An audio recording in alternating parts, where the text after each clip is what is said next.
Assalamualaikum dan salam sejahtera. Salam Malaysia Madani. Saya Puteri Edi Batisha binti Abdullah dari Klir TV PSS Tasik. Pada hari ini saya akan membuat liputan tentang program yang akan dilaksanakan oleh Menteri Pendidikan Malaysia iaitu YB Fadilah Siddiq yang bertempat di Sekolah Kebangsaan Seri Tasik. Mari kita saksikan. Untuk pengetahuan semua, terdapat 3 program yang akan diluncurkan pada hari ini. Antaranya ialah penyerahan cek curah bantuan awal persekolahan KPM peringkat negeri Pulau Pinang bagi tahun 2025, sumbangan keperluan persekolahan serta peranti D24 dan pelaksanaan pelantar digital didik School to You.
Apakah pandangan cikgu tentang majlis yang diadakan di sekolah kita pada hari ini?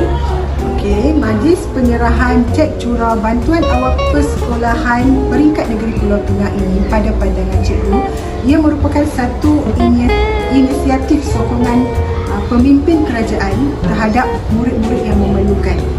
Dengan ini, murid-murid akan lebih bermotivasi untuk mencapai kejayaan. Selain itu, majlis seperti ini dapat merapatkan hubungan antara pemimpin-pemimpin kerajaan, ibu bapa, pihak sekolah dan murid-murid. Jadi pada cikgu, majlis seperti ini perlu dijalankan secara berterusan pada masa akan datang. Sekian